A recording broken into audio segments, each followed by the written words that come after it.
karena hujan deras terjadi banjir, itu kan aneh. Nah, dari dulu hujan itu ya mesti seperti itu. Nah, berpotensi untuk air yang banyak ya. Iya.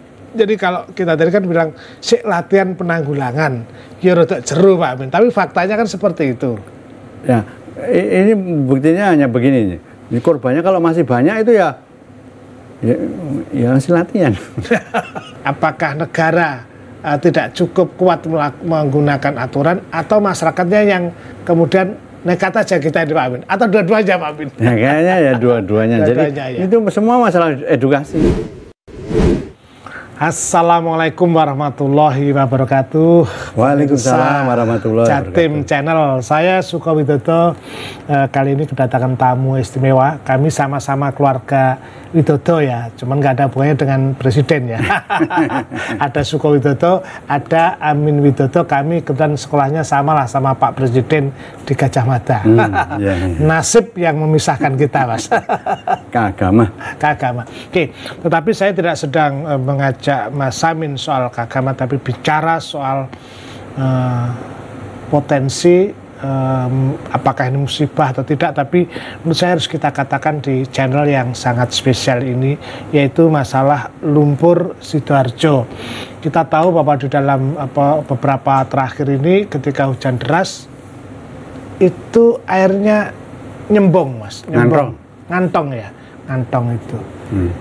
Sebetulnya Mas Amin ini adalah ahli ikatan ahli geologi dan beliau peneliti mitigasi bencana. Jadi saya kalau ketemu Mas Amin itu takut sebetulnya, yang diceritakan cuma bencana aja. Mas Amin, sesungguhnya ada apa di lumpur Sidoarjo? Biar masyarakat tahu ini. Baik, mungkin jadi cerita awal dulu. Jadi 2006 itu ya. 2006 saya masih ingat ya. 29 Mei. Jadi pada waktu itu Mei, betul, terjadi semburan lumpur itu. Dan memang kita bisa melihat sebetulnya ada sesuatu hal di negara ini yang harus kita pikirkan bersama. Kenapa kita itu mengalami suatu bencana yang berulang-ulang? Jadi tidak hanya di situ, tapi di mana-mana. Itu ternyata ada 3 penyebab utama kalau ya. Yang pertama itu karena sebagian masyarakat kita kalau ada terjadi bencana itu selalu percaya ini adalah suatu takdir yang tidak perlu dipikir. Oke. Jadi seperti itu nomor 1 itu. Terus yang kedua selalu menyalahkan alam. 1 takdir, 2 alam yang salah. Alam yang salah. Jadi lihat aja di berita. Kadang-kadang dari media juga ikut mempengaruhi seperti itu. Ya. Karena hujan yang deras terjadi banjir di Surabaya. Itu kan aneh. Karena posisi Surabaya di bawah, dari dulu ya di bawah. Gitu. Yang banjir, hujan itu bukan hujan deras terjadi banjir, itu kan aneh. Nah, dari dulu hujan itu ya mesti seperti itu. Berpotensi untuk air yang banyak ya. Iya, dan itu mestinya kalau sebuah kota mestinya kan sudah direncanakan salurannya jumlahnya berapa dan lain sebagainya, sehingga ini bisa lancar. Terus yang ketiga, maka badan yang dibentuk di negara ini sebelum 2007 sampai ke sana, badan koordinasi penanggulangan bencana. Badan ini bekerja kalau bencana itu terjadi. Jadi kalau ada bencana baru ditanggulangi. Baru mikir, rapat, budal. Nah, seperti itu. Ada studi yang menarik ya, tapi kita harus katakan lewat channel ini mungkin pertama kali saya mengatakan. Bayangkan di Singapura tuh ada pusat studi vulkanologi, pusat studi tentang gunung berapi, di mana Singapura tidak punya gunung. Kita, itu contohnya mungkin. Kalau kita ada, sebenarnya badan yang menyelidiki itu tuh ada. Tapi badan yang nasional tadi, itu fungsinya kayak pemadam kebakaran. Artinya kita nggak serius Indonesia menghadapi bencana ini. 2007 ke bawah. Nah, terus 2007 ke sini baru latihan.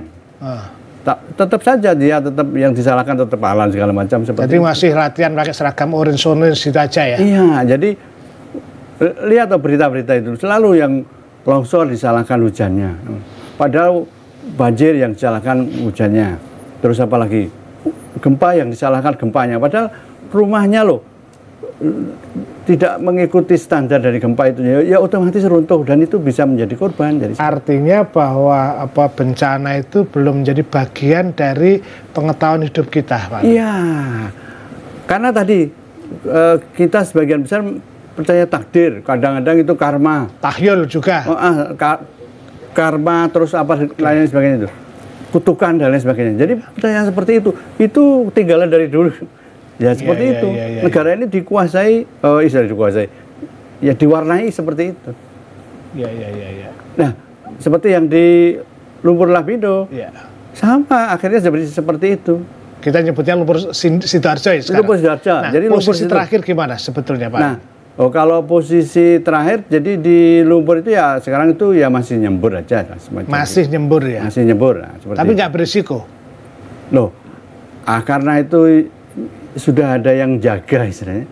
Nah, mestinya ini harus tanya pada yang jaga. Nah, kalau data yang Bapak baca lewat satelit atau apapun sebenarnya kondisinya seperti apa, Pak? Kemudian di sini ada sesuatu hal yang pada waktu 2016 kita sebenarnya melakukan kajian bersama gubernur pada waktu itu. Jadi terkait dengan rencana tahun 2016, rencana ada pengeboran di Tanggulangin pada waktu itu. Nah, kita diminta oleh gubernur untuk melakukan kajian. Nah, di daerah itu memang sudah istilahnya suwek-suwek istilahnya. Robek-robek alam itu ya. Retak-retak di bawahnya seperti itu. Jadi kondisinya sudah rawan. Hingga pada waktu itu kita menyarankan. Dan sudah turun 2-8 cm lah semacam gitu di daerah itu.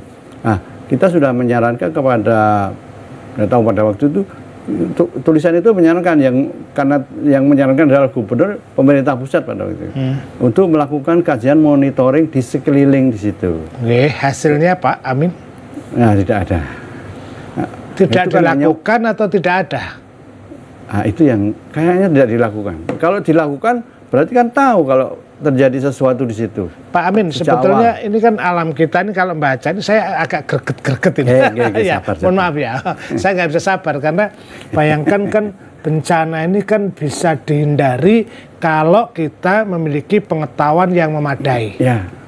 Saya sedang belajar tentang manajemen komunikasi informasi bencana. Nah sekarang kan kalau orang kan banyak pengalaman. Misalnya kalau ada tsunami misalnya, itu kan bisa diperkirakan berapa menit dan ini bisa lari semacam itu. Gunung berapi juga demikian. Even banjir misalnya, kan air posisi gini maka dia harus ngungsi duluan atau dia bisa merekayasa tempat-tempat itu ditata itu.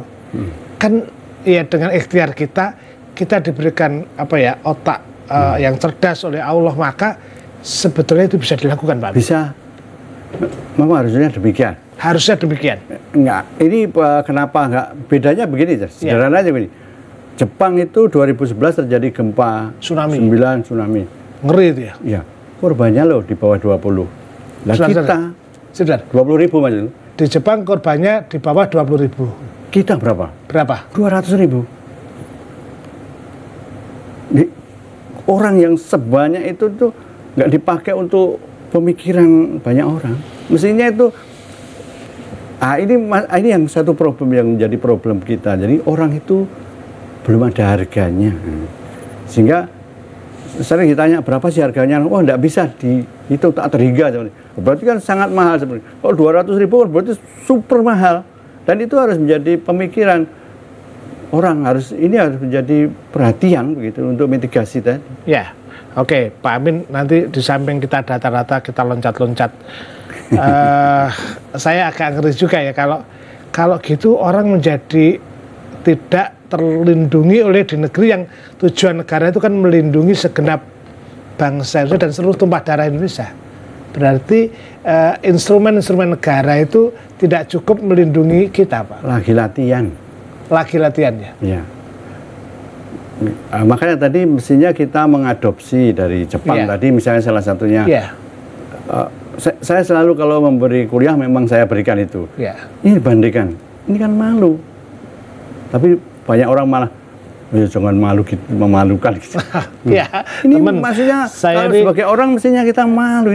Saya ini sedang mengajak dosen doktor geologis, ahli geologis dari ITS, Pak Amin Widodo. kebetulan kami sama-sama namanya ini ada Amin Widodo, ada Suko Widodo, ada juga Pak Joko Widodo, tapi nggak ada hubungannya. Cuma kita satu kampus saja.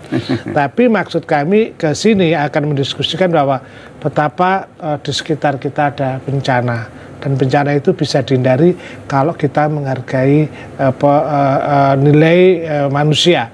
Karena itu saya berharap bahwa setelah diskusi ini kita keliling Pak Amin, kita tanya kantor apa ya yang ngurusi SAR Badan Penanggulangan Bencana Daerah BPBD.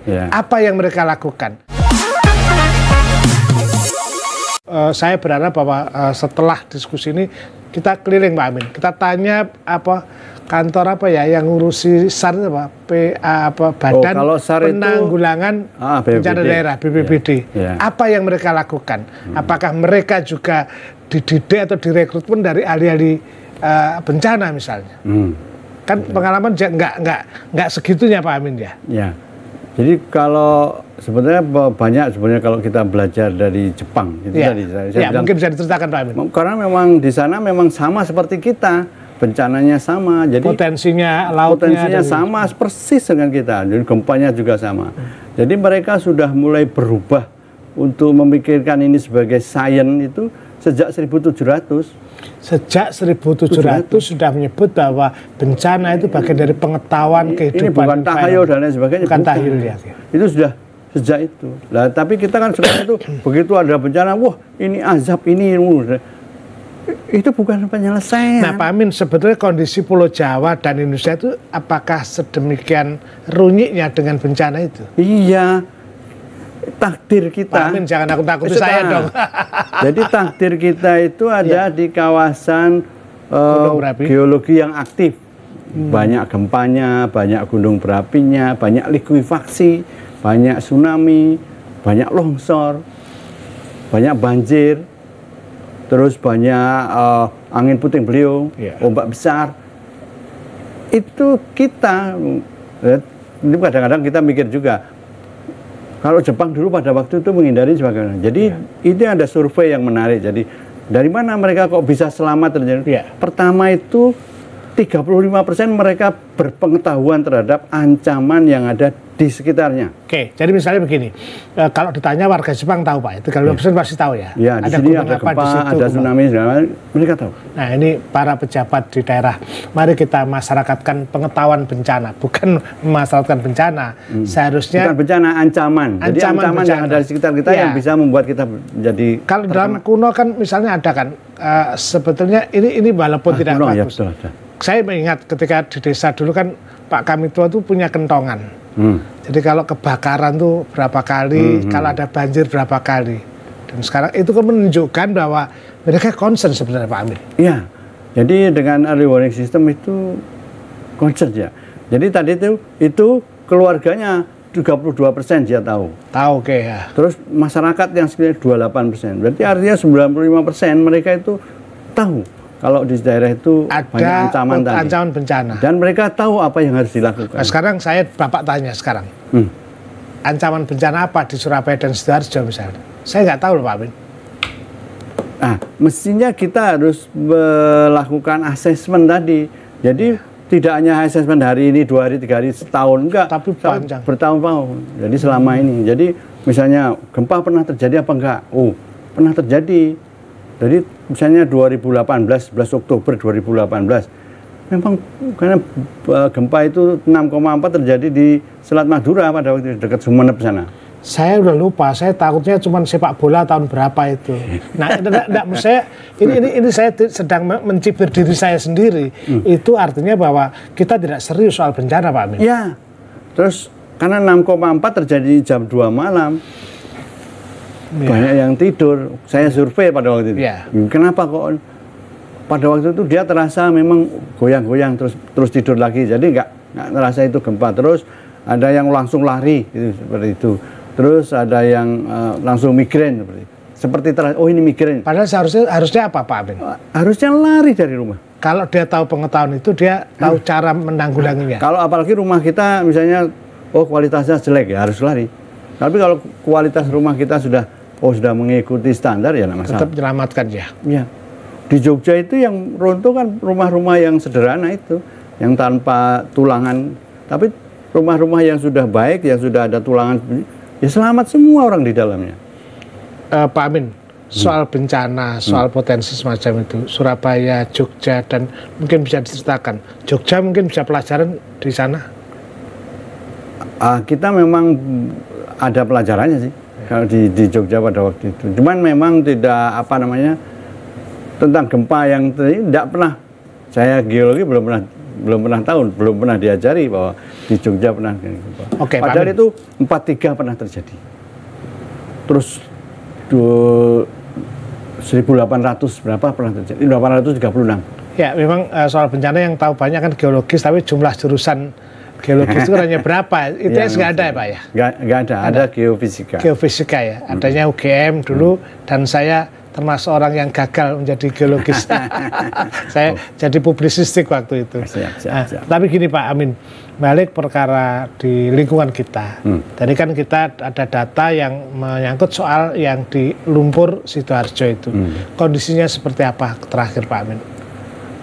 Enggak, yang kita lakukan penelitian memang ada di sekitar Tanggulangin sama di daerah Wunut pada waktu itu.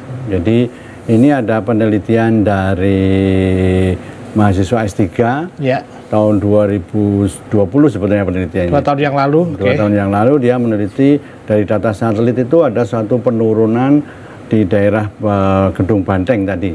Gedung Banteng Banjarnegara, daerah Tunggulangin. Jadi 2 tahun lalu berdasarkan kajian satelit ada sebuah kawasan di dekat lumpur Sidoarjo yang kemudian turun. Ngantong demikian. Ngantong itu artinya? Jadi kayak baskom. Oke, itu artinya apa Pak Amin? Artinya air tidak bisa kemana-mana. Kalau hujan ya terus di mandek di situ ya? Jadi gitu. Ada 2 di situ sama di daerah pesawahan. Candi Pari, desa Candi Pari. Itu dekat dengan rumah penduduk? Oh iya, banyak penduduknya semua. Semua kerubyuk-kerubyuk ya. Apa risikonya Pak Amin? Jadi kalau risikonya memang ya itu tadi, kita harus berbasah-basah terus misalnya ekonomi terus berhenti. Itu seperti hidup di Payau, di rawa-rawa gitu jadinya kalau itu nggak kejadian. Iya, jadi seperti. Apa dari pemerintah nggak ada ikhtiar untuk melakukan apa? Kalau ikhtiarnya kita lihat memang pompa tadi. Jadi disedot. Tapi karena itu nggak nutut istilahnya itu sedot. Apa cukup dipompa sini, airnya keluar sini, kembali ke sini lagi. Iya betul, memang seperti itu. Jadi nggak masuk akal ya kalau dengan semacam itu. Jadi kita memang menyarankan, wah ini harus ada penelitian ini. Untuk ini penyebabnya apa, sehingga kita bisa tahu untuk menanganinya. Jadi bertahun-tahun mereka membiarkan kayak gitu, membiarkan dirinya seperti itu. Enggak, sebetulnya mereka sudah melakukan ikhtiar, jadi kajian, jadi kajian bersama ITS memang. Jadi untuk melihat ini seberapa besar, seberapa luas, ruginya seberapa, memang sudah dihitung semuanya. Cuman untuk melihat ini penyebabnya apa, memang yang berhak melakukan penelitian itu dari pusat, bukan dari daerah. Yang menentukan. Ini pengetahuan kan masa harus pusat daerah seperti itu Pak Amin? Iya. Aneh juga ya? Iya aneh memang. Tapi gini Pak Amin, saya nggak berak ini penyebabnya itu nggak berak. Sedang berak nggak berak ya malah jalan sedang brodol, seperti pemahaman masyarakat misalnya. Kita nggak tahu, ini mungkin pelajaran bagi para pejabat juga. Ini jalan provinsi, ini jalan desa, ini jalan nasional. Ya, betul. Orang nggak butuh jalan itu miliknya siapa. Yang penting lancar. Ya, betul. Sama juga sekolah kan. Ini SD, SMP urusannya kota, SMA provinsi. Yang penting kan lingkungan ini, walaupun provinsi dia juga anak SMA juga anak situ, dan anak SD, SMP juga pengen ke SMA. Jadi ada banyak birokrasi yang harusnya dijebol dengan situasi yang sudah tatanan baru ini. Tidak bisa lagi kita pakai pola lama. Termasuk tadi soal bencana itu. Ya. Nah sekarang tadi Pak Amin kan tahun 2018 diminta neliti dan kemudian ada eksplorasi. Sekarang di sana ada eksplorasi nggak Pak Amin? Eksplorasi ada, jadi di situ memang ada beberapa sumur memang. Lalu apa keuntungan dari rakyat kalau kemudian dieksplorasi tapi daerah lainnya juga nyembong tadi misalnya? Nah, ini saya nggak ngadili Pak Amin malah. Bukan, bukan. Jadi istilahnya begini loh. Untuk mengetahui ini memang penyebab penurunan itu banyak. Ada pengambilan air tanah yang berlebihan, pengeboran migas tadi, pengambilan migas tadi. Nah, untuk menentukan ini itu adalah dari pusat. Tapi bisa bisa dilakukan oleh daerah kalau ini dari pihak gubernur bisa memberi surat ke pusat tadi. Oke, jadi artinya itu mengingat tahun 2008 ingat saya. 2010. Jadi pada waktu itu kan ada masyarakat di sekitar sumur di sekitar sumur tadi kan terganggu. Terus kita periksa, terus kita ajukan ke gubernur, dibawa ke Jakarta, akhirnya di sekitar tadi kan dibebaskan. Apa posisinya bupati di sana, Pak? Jadi pada waktu itu kan ada masyarakat di sekitar sumur di sekitar sumur tadi kan terganggu. Terus kita periksa, terus kita ajukan ke gubernur, dibawa ke Jakarta, akhirnya di sekitar tadi kan dibebaskan. Apa posisinya bupati di sana, Pak? Kayaknya kok nggak ada ya. Kayaknya nggak ada ya. Nggak ada kayaknya. Oke, ini menarik ini. Mohon maaf Bu Gubernur, mohon maaf Pak Bupati, saya harus mengatakan karena sejumlah kekhawatiran terhadap kawasan kita di daerah Lumpur Sidoarjo yang menurut kami segera harus ditangani. Itulah kami sempat diskusi sebelum forum ini dengan Mas Amin dan teman-teman geologis ya dan ahli-ahli sosial politik ekonomi tentang kekhawatiran kami sebagai ilmuwan terhadap potensi bencana yang lahir kalau meluas. Kalau itu meluas, karena itu salah satu rekom yang kami tawarkan apa Pak Amin bisa disampaikan Pak Amin ya? Jadi kita sangat berharap ini misalnya dari pihak pemerintah provinsi untuk ikut turun melakukan monitoring di daerah situ sehingga nanti bisa mengetahui bahwa di situ memang mengalami penurunan dan penurunan agak luas, daerahnya agak luas. Otomatis kita mengharapkan dari gubernur juga memberikan direkomendasikan kepada Kementerian ESDM untuk melakukan kajian ini penyebabnya apa. Jadi kesan. Memang harus demikian. Memang harus demikian. Iya. Urutannya. Urutannya sebagai seorang geolog Pak Amin kan ada taturan pengetahuan, tapi juga di dalam negara juga ada regulasi yang melakukan itu dua-duanya itu. Nah, jalan apa yang kita tempuh agar ini kan niat kita bagus Pak Amin ya.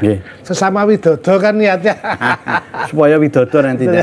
Iya, kita kalau ada Pak Joko Widodo kita akan sampaikan Pak Joko Widodo ini rakyat Jawa Timur di daerah Sidoarjo ini ada masalah kalau berdasarkan kondisi yang terakhir. Jadi faktanya ada.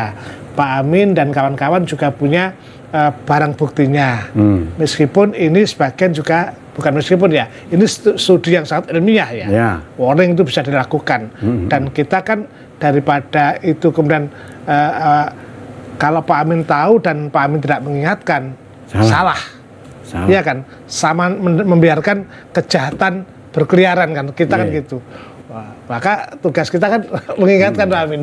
Ya makanya aku menulis itu mengajak orang-orang tadi supaya saya yang diajak, Bapak ngajak saya tidak ahli geologi. Tapi sangat membutuhkan ini. Pada waktu itu kayaknya kita link yang dekat dengan gubernur siapa? Oh ini ya, tulis aja gitu. Kira-kira begitu pada waktu itu. Ya, kita berharap Bu Khofifah, kemudian ini harusnya segera, juga segera ESDM mungkin ini barang sudah nyata. Kerugiannya sudah besar. Jadi berapa Pak? Mungkin bisa dihitung secara rupiah atau gimana? Jadi kalau kita memang menghitung kerugian selama 2021 saja dari segala macam aspek tadi sekitar 100 miliar. Efisiensi waktu dan sebagainya. Saya masih ingat Pak Amin tahun 2006 ya. Itu kan sumber lumpur itu saya saya waktu belajar soal tentang Rajiman Widodinata karena itu BPUPKI 29 Mei saya percaya nggak ya tahun 2006 saya masih mengajar di Malang, saya wirawi dan kita bisa melihat semburan itu dan kemudian kita nggak nyangka jalan tol yang sering kita lewati itu kemudian tertutup semuanya dan sekarang potensi itu ternyata juga berimpak pada ketika ditutup muncul kantong-kantong di tempat lain. Ini menjadi kewajiban para geolog dan kemudian ketemulah dengan ilmu sosial dengan saya, ya harus kita komunikasikan. Kami ini daripada tahu dari, mohon maaf, dari ilmuwan asing, dari negara asing, kan mending kita sendiri yang menyampaikan. Iya, jadi kalau data satelit itu semua orang bisa lihat. Open ya Pak Amin? Iya, open. Kalau beli lebih detail itu bisa lebih detail per hari istilahnya begitu. Gerakan-gerakan tanahnya, mana yang ambrol. Iya, jadi tahu. Jadi itu semua orang dunia tahu. Jadi ini kan penelitian dari mahasiswa dari Arab Saudi. Jadi anak Indonesia, siapa namanya saya lupa itu. Indra Agus. Indra itu sedang mendapat beasiswa di Kaus King Abdul Aziz. King Abdullah. Tentang belajar tentang soal geologi ya. Oke. Pak Amin, usia Semburo kan lama ya, kan banyak pengalaman penanganan bencana itu memang harus komprehensif Pak. Ya. Jadi kalau kita tadi kan bilang latihan penanggulangan, ya rada jeru Pak Amin, tapi faktanya kan seperti itu. Ya, ini buktinya hanya begini. Korbannya kalau masih banyak itu ya masih latihan. Kerusakannya masih banyak. Iya. Jadi kalau banjir masih ada korban, ada kerusakan, ada kerugian, berarti kita latihan ya. Karena banjir, sebetulnya yang saya wanti-wanti dan saya berharap dari media jangan ikut campur lah. Jangan nulis begini loh. Oh ini karena hujan deras terjadi banjir sudah. Nggak usah ikut-ikut. Nggak usah ikut-ikut. Nah, jadi biarlah pejabat-pejabat itu yang ngomong. Jadi nggak usah ikut-ikut. Harus edukasi itu penting. Sebentar, wartawan kan harus mengatakan kata pejabat ini banjir itu akibat hujan yang deras macam itu. Itu nggak usah ditulis oleh wartawan. Nggak usah kalau bisa. Jadi lalu apa yang ditulis oleh wartawan? Saya ini wartawan, Pak Amin. Ini kejadian banjir aja, jadi gitu. Nggak usah penyebabnya, nggak usah ikut-ikutan. Oke, jangan dia membuat nilai yang dia tidak paham itu kan. Iya. Jadi gini loh, banjir itu, kota itu sudah dirancang tadi. Iya. Salurannya jumlahnya berapa, terus lebarnya seberapa. Jadi pada hujan yang dan dia desain hujan terbesar. Jadi hujan itu semua lancar. Lah, sekarang kalau masyarakatnya itu masih buang sampah sembarangan, buang kasur, buang sofa, ya banjir. Ini harus kerjasama semua orang, bukan hanya pemerintah. Jadi pemerintah itu hanya membuat aturan, masyarakat juga harus ikut. Ya, ini kita berada dalam wilayah yang saya kira asik ya, Sidoarjo, Surabaya, Gresik. Ini kan pasti Pak Gus Yani, Gus Erik, Gus Mudor pasti sudah punya tahu, oh ini air ini dengan kapasitasnya akan mengalir dan sungai-sungai juga sudah ada disiapkan. Tapi kalau terjadi banjir itu karena sampah misalnya. Itu yang dicegah harusnya dari awal Pak Amin ya? Iya. Jadi itu loh lagunya Benjamin yang banjir itu kan juga karena sampah. Loh itu loh tahun 70 lagunya tadi. Akhirnya itu ya memang edukasi untuk membuang sampah pada tempatnya. Mungkin dia pada tempatnya karena rumahnya di sungai. Jadi itu kesalahannya. Pikirannya kan itu kan. Dayu teko guan kali itu kan. Jadi nah saya kira ini konsep menarik. Jadi kita sebetulnya sedang mentertawakan, mengkritik diri kita sendiri yang kurang apa. Karena kewajiban bagi negara untuk melindungi segenap warga negara dan seluruh tumpah darah. Lupa mencerdaskan. Ya, mencerdaskan kehidupan bangsa dan memajukan kesejahteraan umum, tertib dunia kan tujuan negara itu. Karena itu teman-teman, mari kita bantu Bu Khofifah, Pak Erik, Gus Mudor, Gus Yani, Bu Ekvina, Bu Ita, Pak Embing dan semua pejabat itu untuk pemikiran itu. Karena khawatirnya nanti kita bermain informasi, kita tidak tahu malah gelut di media tapi realnya tidak bisa dilakukan. Iya, makanya kan terus-terusan terjadi. Iya, edukasi berarti yang mencerdaskan itu ya. Iya, makanya tadi itu kalau semua orang beranggapan misalnya dari pejabat, oh ini karena hujannya deras, hujannya terlalu deras. Yang salah hujan, padahal hujannya bikin Gusti Allah. Salah Gusti Allah berarti. Dan kalau semua manggut-manggut, masyarakat manggut-manggut, ya seperti itu yang terjadi selama ini. Jadi, saya mulai protes, tapi mau dewean ya enggak masalah. Enggak apa-apa. Enggak ngefek. Tapi bukan karena pawang ya hujan itu ya. Iya, ini menarik saya kira Surabaya kita warning jadi atau siapapun memang membuang sampah itu ya. Saya juga heran ya. Itu kan apalagi ini juga lupa. Surabaya sudah ada kebijakan box culvert. Ya. Kalau sampah itu lebih mengerikan. Buka ya, apalagi wong box culvert aja masalah sebetulnya. Kan itu jaraknya berkilo-kilo. Ya. Macetnya di mana? Nah, ya, box culvert itu kan juga jadi masalah juga karena mengatasi kebuntuan waktu itu ya. Ini kalau kisenan kasur telue numpuk meluap. Dan kita tidak tahu posisi kasur tadi. Jaraknya kiloan. Jadi box culvert juga berisiko Pak Amin ya. Ini kalau kisenan kasur telue numpuk meluap. Dan kita tidak tahu posisi kasur tadi. Jaraknya kiloan. Jadi box culvert juga berisiko Pak Amin ya. Dulu di Korea itu ada pembongkaran box culvert. Dulu Korea juga seperti itu. Apa lihat ke TV sana Pak, sampaikan nih Pak pejabat dewan biar tahu bahwa di Korea gimana itu dulu. Jadi di Korea itu ada pembongkaran box culvert ya, karena seperti itu, karena ketutupan sedimen. Tidak bisa dilihat itu ya. Nah, jadi posisinya nggak tahu. Jadi akhirnya banjir terus-menerus. Dan pada waktu itu tadi kan orang kan tidak berani masuk ke situ.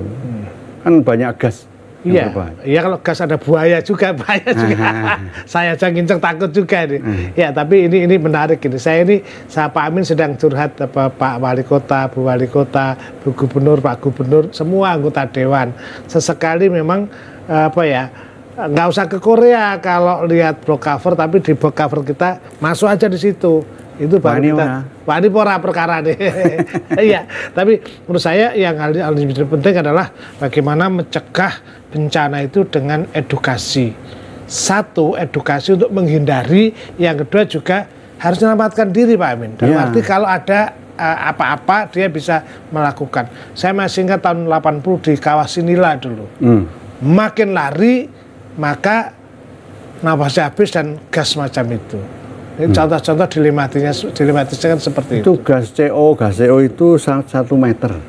Ya. Sekitar Jadi kalau orang anak-anak sapi segala mati. Cepat meninggal ya. Tapi orang dewasa malah enggak ya. Nah, selamat. Tapi kalau lari kan gasnya sedikit tadi, maka kita sebenarnya kalau lari menggem tadi sebenarnya. Artinya bisa ambruk. Artinya sebetulnya kalau kita memiliki pengetahuan memadai semacam itu bisa dihindari kan. Iya. Jadi nenok gas aja malah turu karena di situ posisinya di bawah 1 meter. Dia harusnya tegak misalnya. Atau anak digendong misalnya. Iya. Itu kan satu. Yang kedua, termasuk membuang sampah di Surabaya di beberapa tempat kan sudah didenda Pak Amin. DPR sudah memutuskan pokoknya membuang sampah 250 kan sudah sebetulnya. Ya sih ngeyel, banyak yang ngeyel gitu. Itu masalahnya. Dalam prakteknya memang tidak semudah membalik tangan semacam itu. Ya, akhirnya memang harus saya memang nggak susah ini kayaknya. Karena di seluruh, karena Indonesia itu termasuk pembuang sampah nomor 2 di dunia setelah Cina. Pak Amin jangan takut-takut. Serius ini juara kita, juara jeleknya.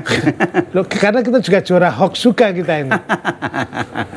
Iya, juara pembuang sampah Pak Amin ya. Iya, juara pembuang sampah. Plastik segala macam itu nomor 2 gitu.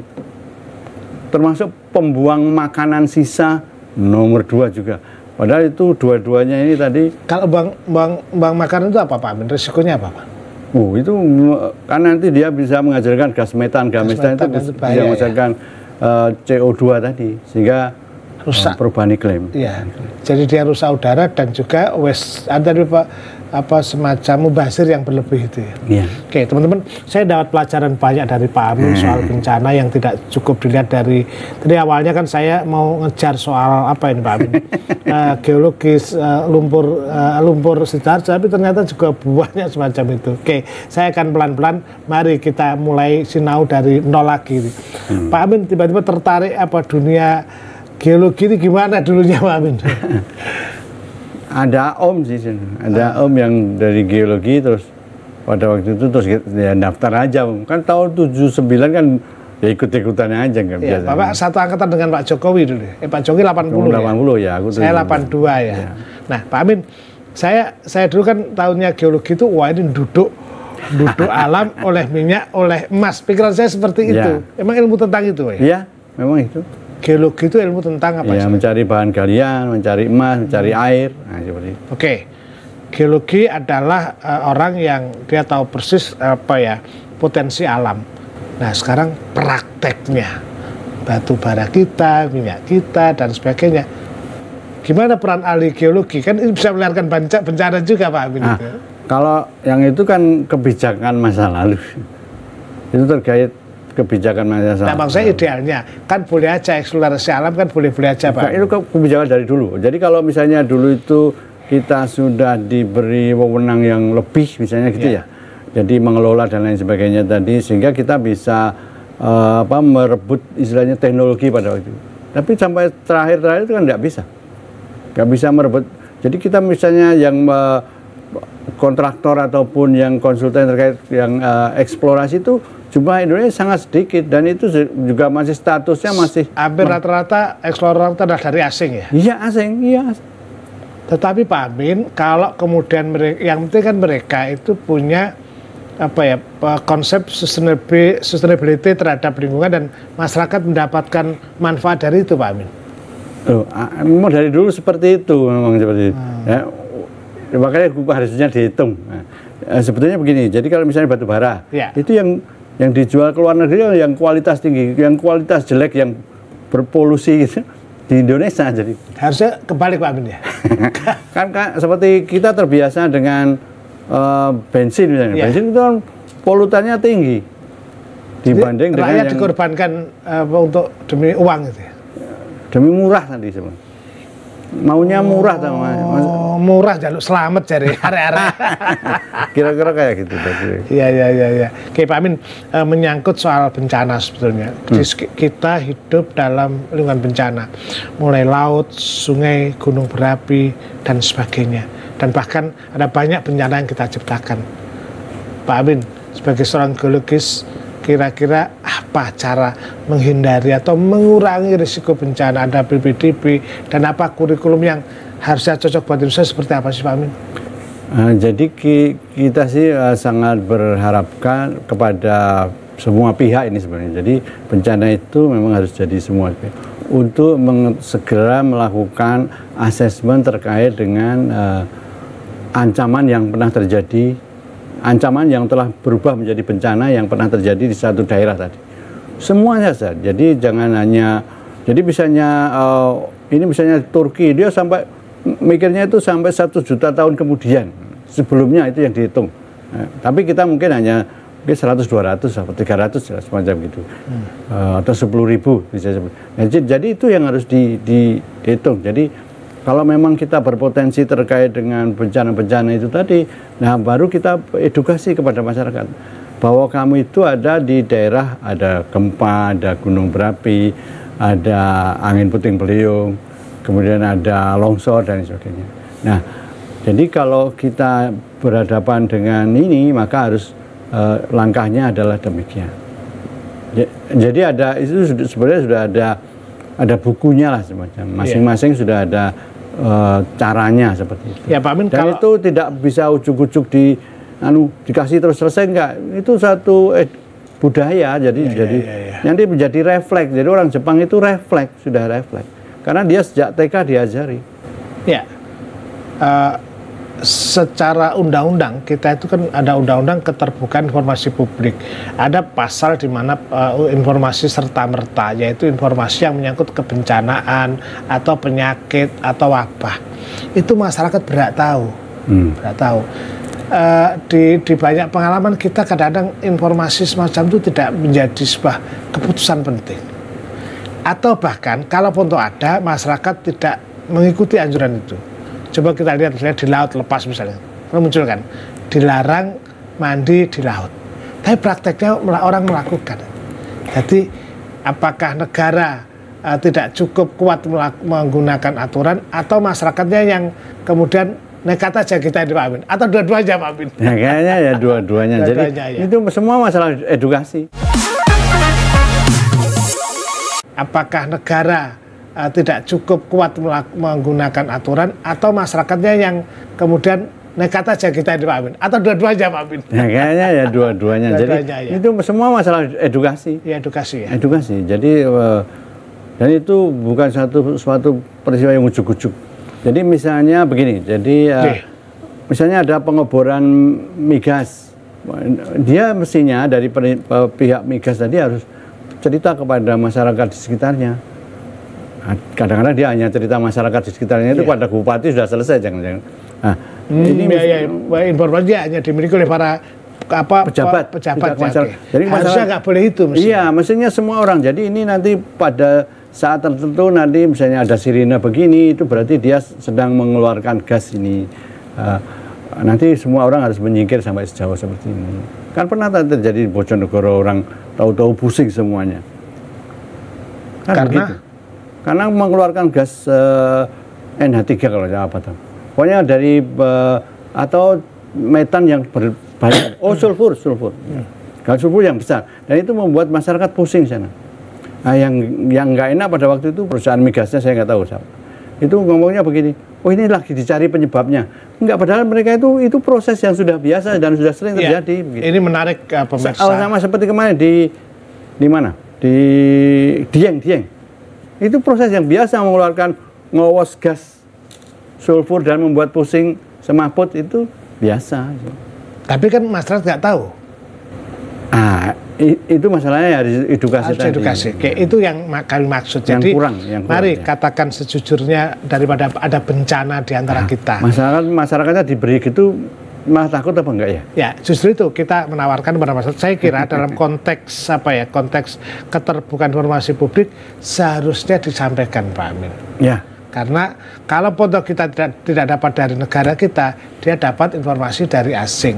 Karena itu menurut kami bahwa masyarakat Indonesia menghadapi bencana kan harus dia berhak untuk environment information, dia berhak untuk tahu informasi sekitarnya. Satu, yang kedua dia berhak untuk menjaga menghadapi lingkungan.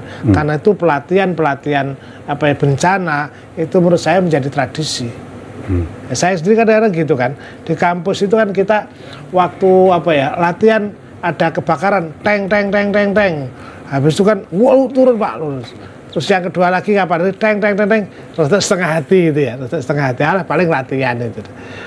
Teng, ketiga nggak ada yang turun. Lah kalau kebakaran teman kan ya kena juga. Iya. Sehingga menurut saya budaya memahami tentang ancaman